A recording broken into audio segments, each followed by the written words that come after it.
अस्सलामुअलैकुम वरहमतुल्लाहि वबरकातुहू।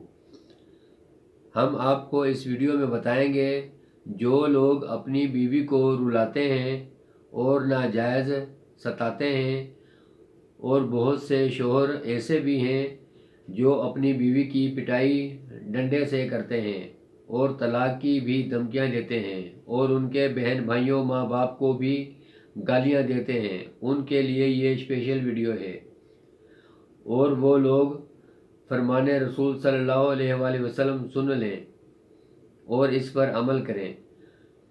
जो शोहर अपनी बीवी का हक अदा नहीं करते तो अल्लाह ताला उन शोहर को कौन सा अजाब देता है।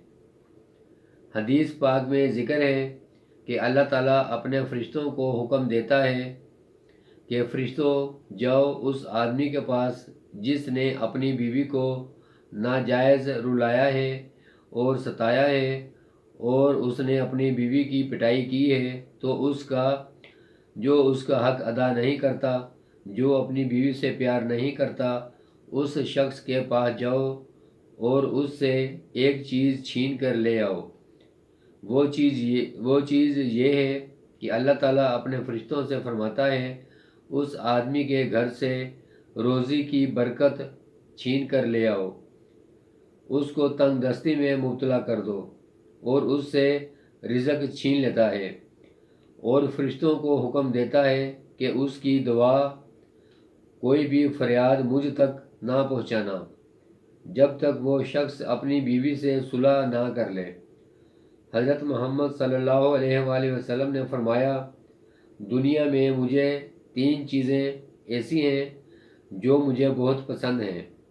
नंबर 1 नमाज पढ़ना, नंबर 2 खुशबू लगाना, नंबर 3 वो औरत या नेक बीवी जिसको मेरे आका हज़रत मोहम्मद सल्लल्लाहु अलैहि वसल्लम ने पसंद फरमाया है।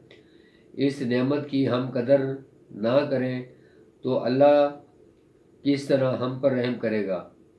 जो औरतें अपने शोहर से प्यार करती हैं और शोहर अपनी बीवी से प्यार करता है और उसका हक अदा करता है, उसका घर जन्नत बन जाता है। अगर आपको हमारी वीडियो अच्छी लगी है तो हमारे चैनल को सब्सक्राइब करें, लाइक करें और अपने दोस्तों को शेयर करें। शुक्रिया।